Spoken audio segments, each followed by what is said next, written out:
ओम प्रकाश राजभर जी हमारे साथ हैं। ओम प्रकाश जी, आप कैसे देख रहे हैं इन चीज़ों को, क्योंकि जिस तरीके से कोरोना बढ़ रहा है उसको लेकर के तमाम गाइडलाइंस भी लाई गई हैं। जो गाइडलाइंस है उसमें आप लोग कोई रथ यात्रा नहीं कर सकते, कोई रोड शो नहीं कर सकते। ये चीज़ें क्या इम्पैक्ट करेंगी किसी भी तरीके से चुनाव पर? नहीं, देखिए, जो बड़ी पार्टियां हैं उनके पास सारे संसाधन हैं। जो क्षेत्रीय पार्टियां हैं उनके पास पूरा संसाधन नहीं है। चुनाव आयोग को चाहिए या तो छोटी पार्टियों को धन उपलब्ध कराएं, या तो वो खुद अपने हाथ में प्रचार प्रसार का बागडोर ले, टेलीविज़न के माध्यम से या जिस भी माध्यम से वो सभी पार्टी के नेताओं को या जो प्रत्याशी चुनाव लड़ रहे हैं क्षेत्रवाइज, जिलेवार, वो इसको अपने हाथ में लेके प्रचार करें।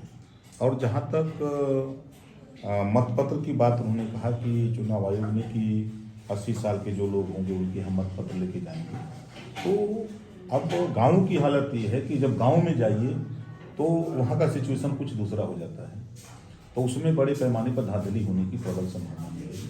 अच्छा, आपने जो चीज़ कही कि इलेक्शन कमीशन को अपने हाथ में एक तरीके से ले लेना चाहिए उसका तमाम जो एडवर्टीजमेंट की चीज़ें हैं, आपको क्या लगता है, मतलब जो पार्टी सत्ता में है वो ज़्यादा प्रभाव से वो चीज़ें कर पाएगी, आप लोग उतना टेक्निकली रिच नहीं है, ऐसा आपको लगता है? देखिए, स्वाभाविक उसके पास संसाधन है। जो आरोप प्रत्यारोप अब तक लगे हैं, देश की संपत्ति बेच बेच करके उससे कमीशन कलेक्ट किया गया है, तो स्वाभाविक से संसाधन उनके पास ज़्यादा है। और जहाँ तक उत्तर प्रदेश की बात है, उत्तर प्रदेश में भारतीय जनता पार्टी सब कुछ कर ली।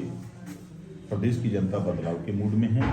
चाहे पत्रकार हो, जिस तरह का पत्रकारों के साथ हमका हिटलरशाही अपनाया गया, जिस तरह किसानों के साथ किया गया, बेरोजगारों के साथ किया गया, नौजवानों के साथ किया गया, छात्रों के साथ किया गया, नेताओं के साथ किया गया, सबके साथ तो ये सरकार निपट चुकी है।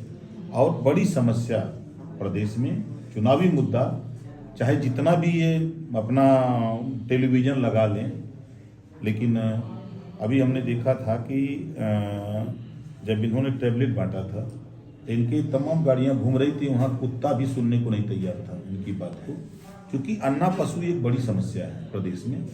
जो किसानों की फसल चल रहा है, सड़क पर आम आदमी परेशान है, जो अन्ना पशु से लड़ करके 70% ट्रामा सेंटर में आ रहे हैं। जातिवार जनगणना को लेकर के जनता बहुत उत्साहित है कि जातिवार जनगणना हमारी हो जाए, कम से कम हमारी गिनती हो जाए। महंगाई से घरेलू बिजली का बिल लोग, तो ये सब चीज़ें ऐसी लग रही कि चुनाव आपके पक्ष में जा रहा है, ऐसा आपको लगता है? इन तमाम मुद्दों को लेकर के जो जनता है वो आपके पक्ष में, ऐसा? अभी मैं परसों जहूराबाद था, उसके एक दिन पहले कासिमाबाद था। 60-70 हज़ार लोग अपने पैसे से आए थे। मैंने उनकी नब्ज टटोला, तो जनता मन बना चुकी है और सरकार बदलने के लिए, अखिलेश यादव को मुख्यमंत्री बनाने के लिए। सच्चाई धरातल की ये है कि कांग्रेस, प्रियंका जी मेहनत कर रही हैं, कोई डाउट नहीं, लेकिन धरातल पे संगठन नहीं है।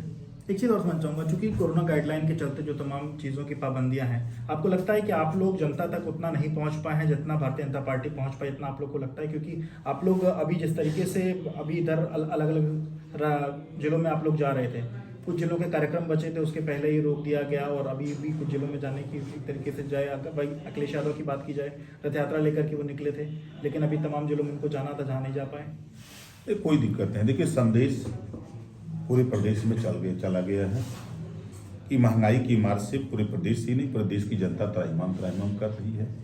और इनके हिटलरशाही रवैया से अभी परसों हमने देखा 69,000 शिक्षक भर्ती, 68,500 शिक्षक भर्ती, 72,234 शिक्षक भर्ती में जो इन्होंने घोटाला किया है, वो बच्चे यहाँ लात खा रहे हैं सरकारी पुलिस के बल पे। भाई, सरकार जिसकी रहती है उसके इशारे पर पुलिस होती है, तो सरकार अपने पुलिस के बल पे उनको इतना बुरी तरह पीटा है। आज कम से कम 6 महीने से पीट रहे हैं।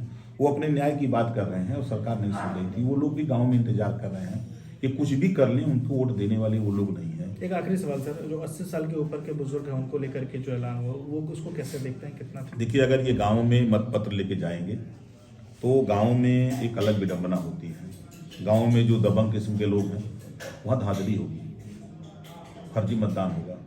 इस पे चुनाव आयोग को फिर से विचार करना चाहिए। बहुत बहुत शुक्रिया बात करने के लिए। तो साफ तौर पे कहना है कि जनता इस बार बदलने के मूड में